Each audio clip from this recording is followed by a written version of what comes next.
I'm Stacey. I'm Joanne. I'm Kayleigh. Wait till I tell ya. 10 episodes in. Can you believe we've actually hit this first milestone? No. We're in double digits, baby. 10. A whole, if that was a child, it'd be a whole decade. So this week, we are going to talk a lot about maybe a little bit of spirituality, positive mindset, meditation, horoscopes. Do you remember buying, there was a small magazine, it's about this size. Would that be A5?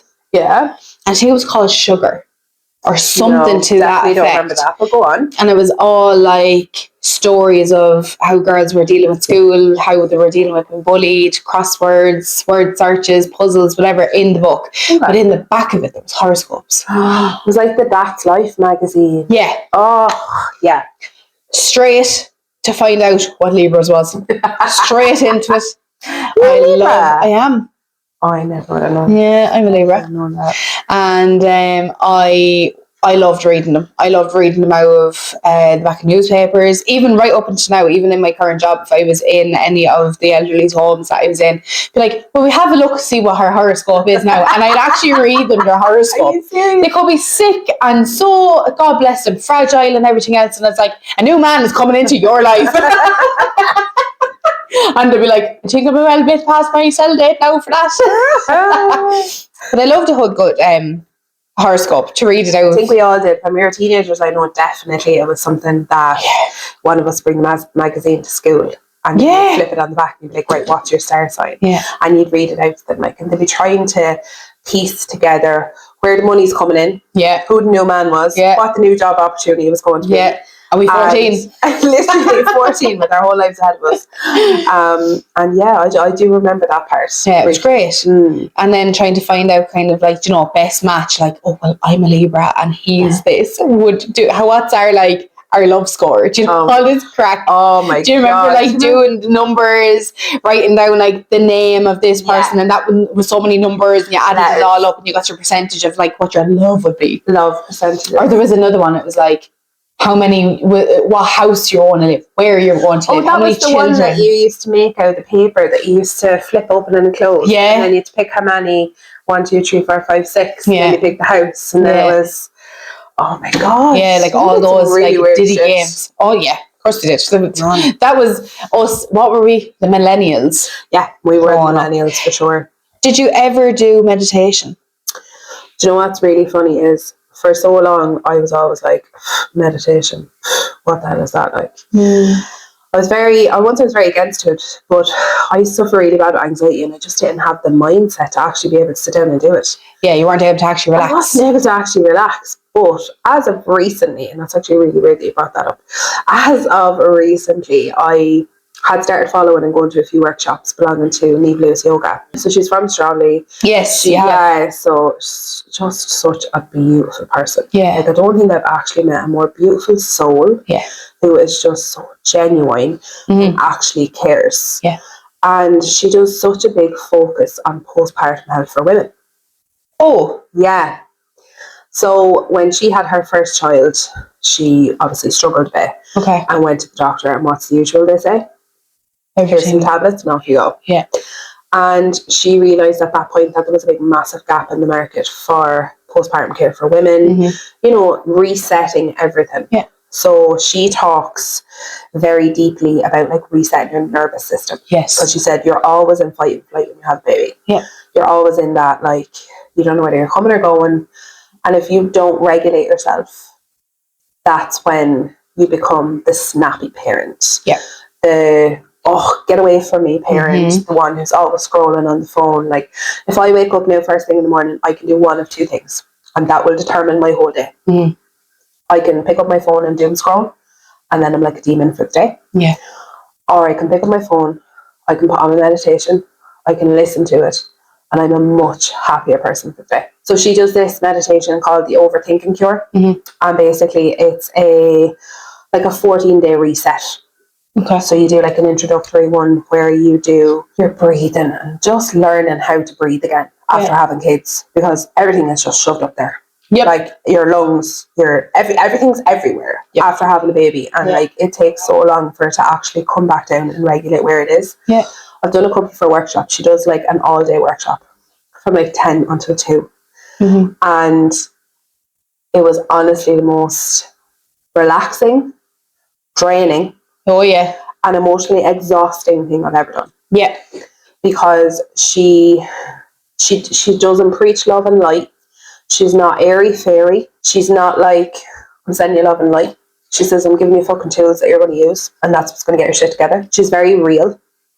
And she's very like in the workshops even, she does chanting, and you do chakra alignments and chakra openings. Mm-hmm. So she's always really, really going on about like your sacral chakra, which is the one that's like always so tight. For me, it's actually my jaws. You clench. I clench so bad. You do it at night as well, don't you? All the time. Mm-hmm. So she was like telling us, like, you know, whatever part of your body feels the stiffest right now. Yeah. She's like, let it go. I was there like, all while clenching my jaw, trying to figure out which part of my body was the tightest. And I was like, I don't know what it is. And I was like, getting frustrated. Oh, I was like, it's my jaw. Yeah. And then she got us to like open our mouths, put our thumbs into the gap. Yeah. And just massage it. And honestly, the release you feel is unbelievable. Yeah. You're just tightening up muscles that have literally just been so rigid for so long. Yes. But before anything like that, I never would have done meditation. I just wouldn't have had the mindset for it. So for the whole kind of side of things, would you have been pretty much a skeptic for the whole 100%. Like meditation, for people that do tarot cards, angel cards, fortune tellers, psychics, mediums? And I still kind of am. Yeah, that's fair. I still kind of am. Like, in terms of meditation, I've done this. It works. I know it works. So therefore I will continue to use it. Yes. Tarot cards, I've only ever got done once or twice, actually. Once was actually by you. Yeah. They were very accurate cards, but then I got it done by somebody else and they weren't. So I'm like, that obviously leads you to be like very indecisive on it. When it comes to psychics, I'm an absolute skeptic, simply because I've been to 3, and the 3 that I've gone to, I found they were more so teasing information as opposed to telling you. To give an exact... Yeah. Like, I need you to blow me away. I need you to tell me something that nobody knows about this person who has passed away. Then I will believe you. Yeah. And I know that there are genuinely people out there who have that ability. Yeah. Because I've seen the most phenomenal videos on the likes of Instagram and TikTok and stuff of real life shows of these people that have the ability to do that. But there are people who are spoofers. Oh, they absolutely are. Like, I went to a show one day in the back of the pub, right? In the lounge of the pub. Now, this woman walked in. She's like, hello, everybody. I thought, oh my God. Like, here we go. Here we go. How are you today? She says to me. And I said, I'm fine. She goes, yeah. She just kept looking beside me. And I was like, I was a bit freaked out, like. Yeah. And I turned around and I just kind of looked beside me. She goes, yeah. Just a lovely little boy there on a bicycle there beside you, she says. Oh, God. And I was like, Mister, yeah. She goes, yeah, but you know who that is now? Says, I haven't got a fucking clue. Oh my God. But you're like, do you know what I mean? Like, she was just fishing for information. Yeah. So of all of them that I've been to, none of them have had an accurate enough read for me to believe. Yeah, like a precise, hard-hitting, there's this. Yeah. There was once a letter, or there's that curing, or, you know, something to that. Something that says, I know what I'm doing. Yes. Yeah. I have got that a lot because I don't think a lot of people, well, I know a lot of people don't know that I can do what I do, and the reason I don't broadcast it is because a lot of people are like, sure, that's not real.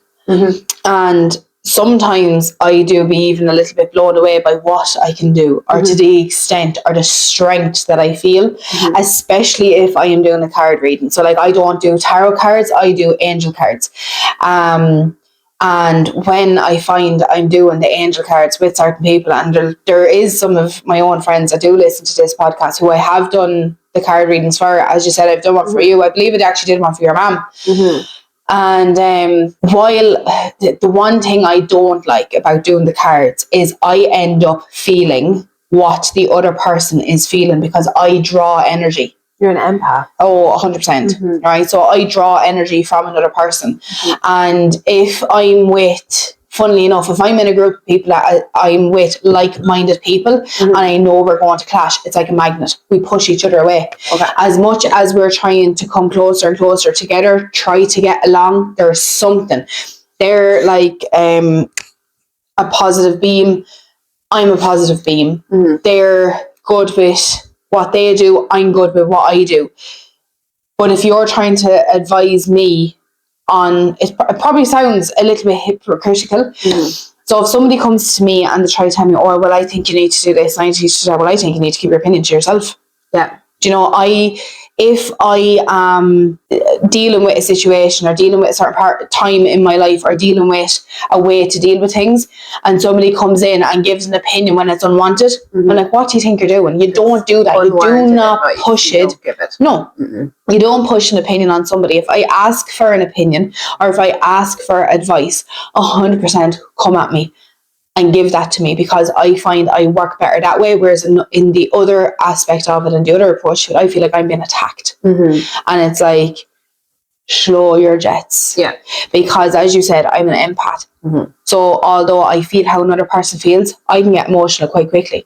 I can be as straight as an ox. I can be so strong as well. And I can be stiff in the moment. You know what I mean? And I'd be able to stand my ground and everything else. But my voice will shake. Okay. But if like that, people know that I'm going through a tough time, and then all of a sudden they come in and they're like, well, you need to do this and you need to do that. I'm trying to do my best. Float my own boat. I'm trying to keep everybody aboard. I'm trying to keep us all going the one way, and I'm trying my best. We're trying not to crash into all the fucking icebergs. Exactly. Do you know? I ain't no Titanic. I'm not going down. No. As hard as I have had it, I am not sinking. Yeah. There has been times in my life where I feel like I have been at rock bottom, and yes, I've had tough times or whatever else. But this is where you need to pull your mindset to be positive. Yes. It may take me a day or two, or maybe a week, to get over a comment somebody has said to me. Yeah. Or a direct dig. And it will fester and it will eat me alive, so it will. And recently something like this did happen. I'm not going to give away any information, but it was just a comment made towards me, and I kind of felt, what business is it of yours that I'm currently living my life the way I'm living it? It's not anybody else's business. No. What goes on in the four walls of my house is my business. It's not even my business. Okay, well, there you go. Do you know what I mean? Like, and it's like, one really good friend of mine said to me one time that somebody else's opinion of you is none of your business. I always feel so kind of caught up when people have something to say or whatever, and they're making an opinion. I'm kind of like, have you looked in the mirror? Have you looked at yourself? Is everything perfect with you? Because if it's not perfect with you, don't project onto me. Yeah. Because my issues are not your issues either. Do you know? There is a lot of, like you said, you have your healing with your meditation and stuff like that. But like that, before I jump back to that, the positive mindset, within the next day or two, it will click with me to kind of like, do you know what? That's what they want to think. That's how they feel. I am looking after my household, and I'm going to do what's best for us. And I suppose for me, like that, you've gone through some trauma, some serious shit the last few years. I've gone through some trauma the last few years. Yeah. And I think I'm at a stage now where I'm quicker to let it go. Yeah. But I'm also quicker to respond to somebody when they say that to me. Yeah. So like, you know, if someone makes a smart comment about like, oh, you didn't get this done and you didn't get that done. Like someone made a comment recently about garden. I look at all the weeds in the garden and I'm like, yeah, I don't have time to do that. Oh, just do this. No, I don't have time. You do it. Your garden is the least of the problems. If my weeds are bothering you, you do it. Yeah. What weed are for me? They're not bothering me. Yeah. And it's having that positive mindset of being able to say, there are other things that are far more important than the grass growing up to my knees or than the weeds coming out stones. Yeah. And I'm at a far more relaxed stage in my life now where I'm able to say, you know what, just you think whatever you want to think. I'm not going to lose sleep over it. Yeah. So let's just, like, I'll forget about it quickly. Yeah, things like that. Like if people make a comment on things like that, I can kind of like go on away out of it. I remember somebody getting on to me one time about my gutters. I'd say it was a year later before I had that and done with them. You know, stuff like that. I'm just kind of like, all right. What did they fall out? No, they didn't. Oh, they're fine. They're grand. I'd say it was the dirt that was in it was holding together. But they're clean now, like, you know, they're absolutely fine. For another few months. Oh, yeah. And, you know, things like that. And then, like, it's funny, like, with the positive mindset as well. Like, I always get my eldest to, like, look in the mirror and we do, like, a little affirmation. And it's like, I am bright. I am smart. I am clever. I am pretty. I am beautiful. And then we go, and a little bit crazy. And if I don't do it every morning, it's at least every second morning. But there is not many days that go by without doing it, because for a child as well, so important. They get it tough. And I always get her to kind of like to be positive. But she's at the back of it, she is a great kid. She is wild and free and everything else. And she is her mother's daughter. Yeah, Can I she is. Highlight that. Yeah, she is. Yeah. And she is great at the end of the day. But like that, you need to give kids that push of confidence too, so you do. We were in the health nurse the other day and she held the mirror up to Matthew. Yeah. And what she was trying to get him to say was like, what could he see in the mirror? So she was trying to get him to name his body parts. And he goes, I see a handsome boy. And that's like lovely. that. It's because we do. Yeah. Similar things like that. I'd say, oh my God, look in the mirror. Who is that handsome boy? Yeah. You're smart, you're clever. Because I just don't think that was the thing when we were growing up. No. It was like we just fended for ourselves. It just wasn't a done thing. Whereas now I think with the way social media has gone, with the way the expectations on society have gone and stuff, I think it's so important to instill in our kids their value. Oh yeah. Whereas we just learned our value. Yeah, eventually. And even at that, we still don't see our value, or we still don't see our worth, because a lot of the time we can look at ourselves and go, we're worthless. Yeah, always. And that's where, like, again, like a lot of people, they're quick to tell you what to do, but are they so quick to do it for themselves? Or to praise you even. And do you know what I mean? Like, I would say to, like, anybody, proud of you, well done, good job. Yeah. Do you know, things like that. It's not that hard to say. It takes 3 seconds to do it. Do it. What would you do to yourself?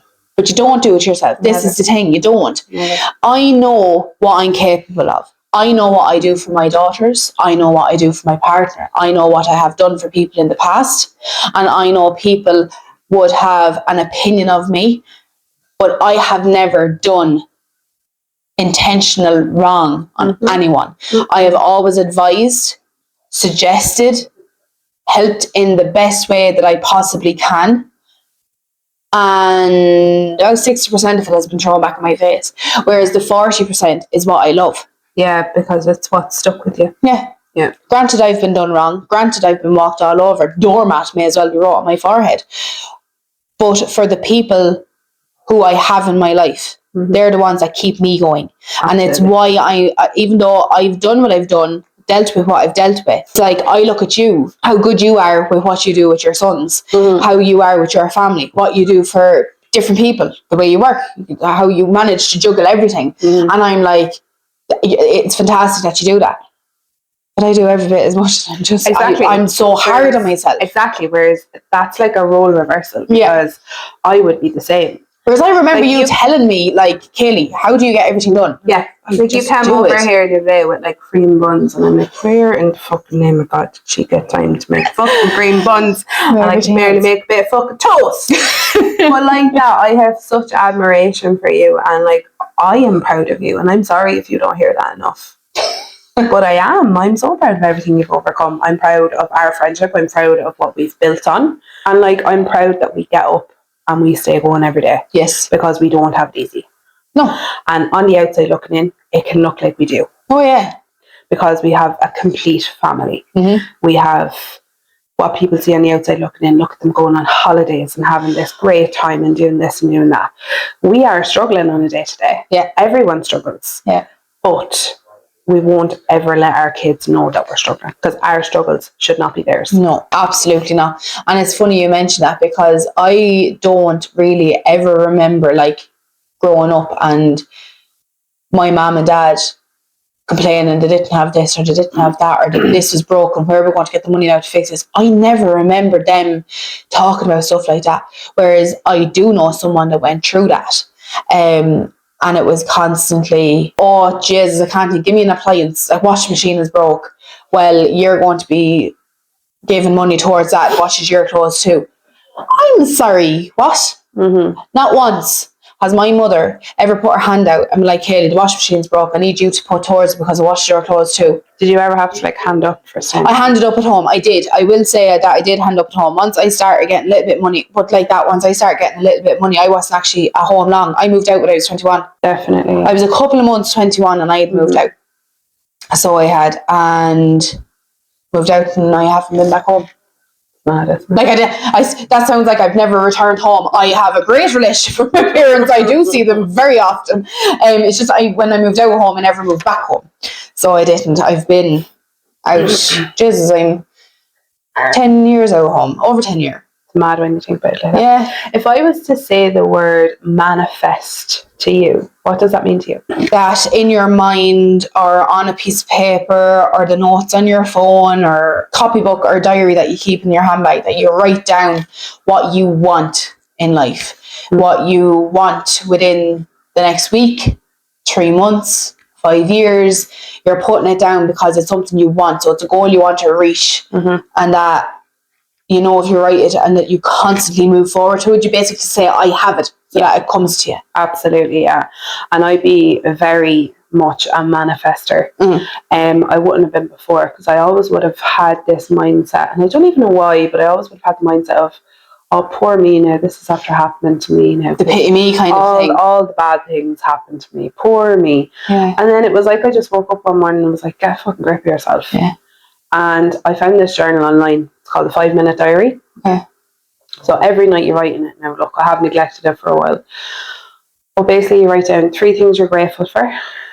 Okay. You write down 1 positive thing that happened to you within that day. Okay. That could have been that you found a euro on the ground. It could have been that, you know, it could be very minor, but it's more or less appreciating everything that happened in that day, good, bad or ugly, and manifesting a better day for the day, like for the next day that was coming. And it was one of the best things I ever got. Yeah.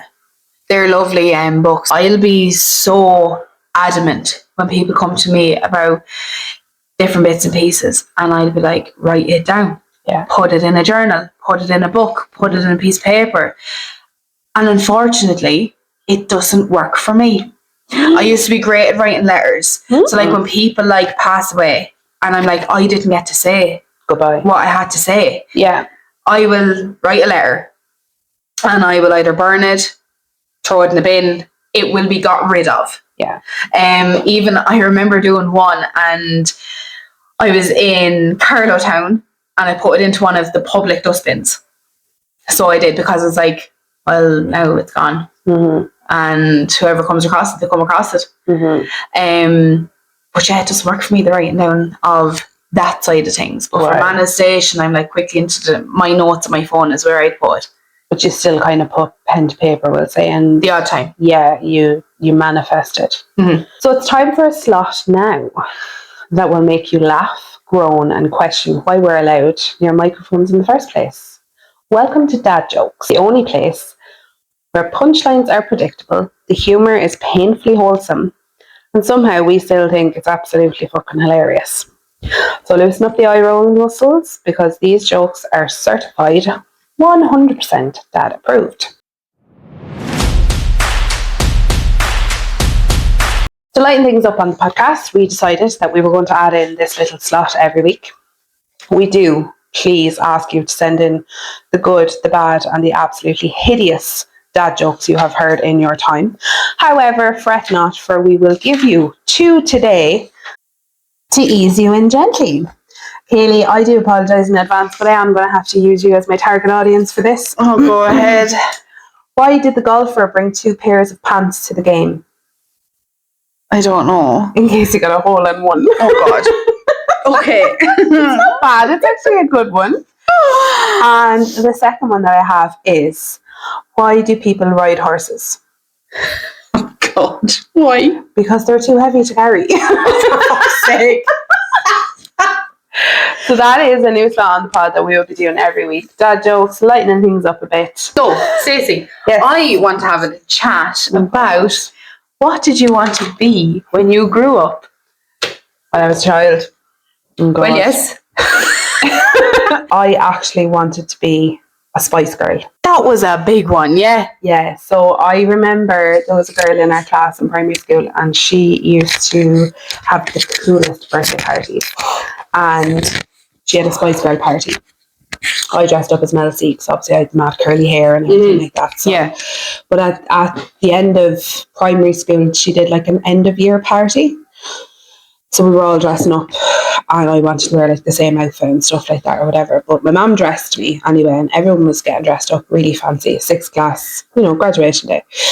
So I actually ended up dressing like Mel C. She used to always wear belly tops. Yeah. Right? Now I was a real tomboy, so I didn't possess a belly top. Yeah. But mum found one for me anyways, right? So I had a black belly top on. I had a pink skirt on and I had a leather jacket on, right? And my hair was done lovely and I looked the part. Okay. And I was like, oh my God, I feel like such a girl today, or whatever. But we were walking up town, so the party was in the back of one of the pubs. It had like a little function hall. And we were walking up the town and one of my mum's neighbours was walking towards us and she did the cat call. She was like, ooh, look at Stacey today. Because everybody would have just seen me in tracksuits. Yeah. That's all I lived in or whatever. So my mum, really funny, she whipped open the leather jacket and was like, look at her do a twirl. So I in the middle of Main Street, by the way, did a twirl in the middle of Main Street and the next minute this owl lad honked the horn of the car. No. And I literally got the jacket, closed it back over really quickly. I was like, let's get up here now. I was absolutely mortified. Oh no. Mortified. But I always wanted to be a Spice Girl. Mel C was like my idol. Oh my God. Yeah. That's what about you? What did you want to absolutely- be? Yeah, so I literally pop star or a vet Oh. or a princess.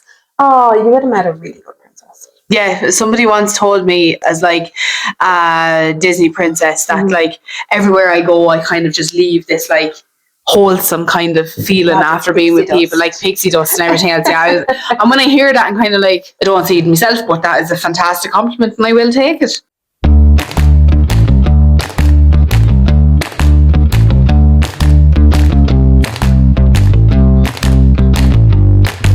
The ick for this week is something I saw when I was in work and it was about 10:30 and I said, you know what, it's time to go grab a cup of tea now, wake myself up a bit, that's fine. Walked out of the back office, walked into the hotel lobby and there was a young lad waiting to be interviewed for, I don't know, some company were having an interview this. And I walked out and I said, God, he looks really well presented for an interview. No, he had his white crisp shirt, a lovely black jacket, not a blazer, but a nice clean black jacket on. His little, he just looked very well presented until I got to his feet. He was wearing black loafer shoes with no socks. No socks at all. Can you imagine the sweat, the dust? Can you imagine him trying to take them off? Especially after sweating for an interview, so he was probably pure panicking. But can you imagine the insole being ripped out of that when he's trying to take them off that evening? Oh no. Is that not fucking disgusting? Yeah, no, it is. I don't like the sock no shoe. Right, for years, my ick was Crocs. Oh my God, you hypocrite. I hated Crocs. I did as well. So much. And only, as I remember when they first came out and they were just the plain white ones with gems on them. But after time had passed and many, many years and my sister not leaving me the hell alone, I eventually had to give in to the Crocs. Especially in my last pregnancy, I ended up wearing my partner's Crocs in the hospital because my feet swelled up like balloons. Yeah. And they were really so painful. They're perfect. They are. I literally have 3 pairs now. Yeah. I was an anti-Croc girl as well. Mad, isn't it? And now I have 3 fucking pairs of them. Yeah. So where I was going with that is I will not put my feet into my Crocs unless I am wearing socks. Yeah. They just sweat. No, no. It's disgusting. No, don't like it. Don't Even like little it. anklets, little pop socks. Yeah. Anything Yeah. is better than nothing. Mm-hmm. Wrap a fucking towel around it and stick it into the fucking shoe. Just wear something on your feet. Yeah, absolutely. Kayleigh, Yeah. let me ask you a question. Okay. Would you rather, this is a bit deep now, Oh, would you rather know exactly when you were going to die or exactly how you were going to die? Dun, dun, dun. I think I'd Silence rather is know. deafening. I'd rather know the how than the when, Yeah. because then I can try avoid it. Cheat death. You will drown. Stays away from swimming pools. Absolutely. Yeah. All And I actually had the same. I actually ticked the exact same. Yeah. I would prefer to know how. Yeah. But then obviously the flip side of that is if you were told you were going to die in a car crash, you'd never get into a car again. So it is a tough one. Evil Knievel it. Yeah, it is a tough one. But I would agree. I would rather know how I was going to die than when. Yeah, I would like to know when. It's like a countdown. You'd be shouting. You'd be shaking. Oh, You'd be yeah. like, oh God, what's today going to Yeah. bring? No. Yeah, No. no, I couldn't do it. No.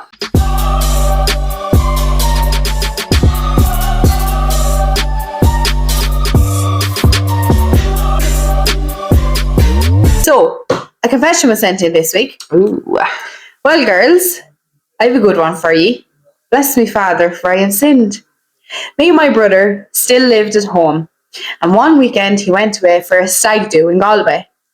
Before going, he had bought a new golf, left it at home, as he got a lift with one of the other lads that was going to the stag. He warned me not to go near it, and that he'd hidden the keys.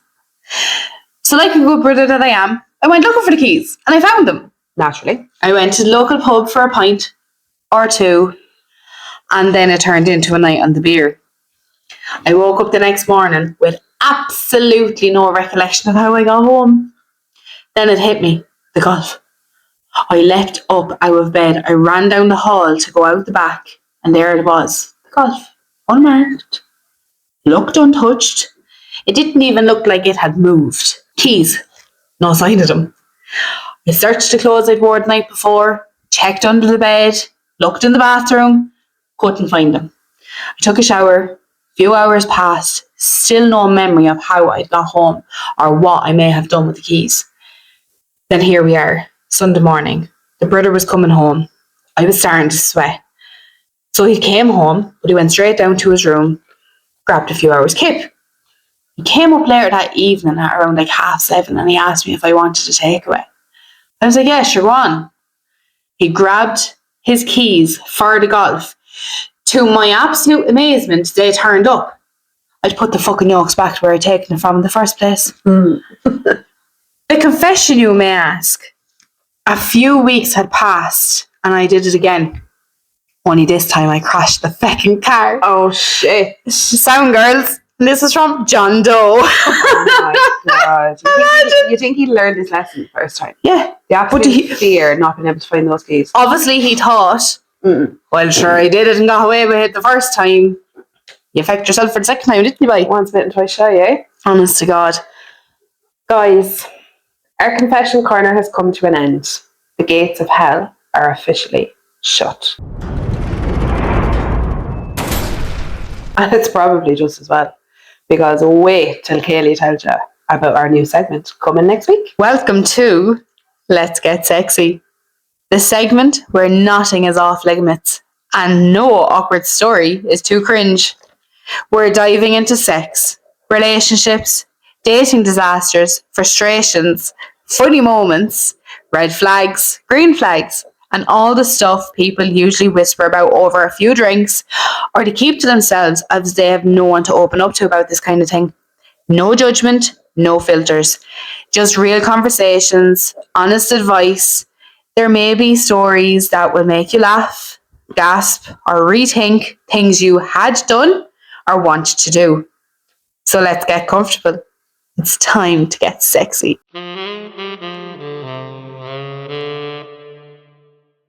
Thanks for listening and tune in next week. Right now, folks, you don't have to go home, but you can't stay here.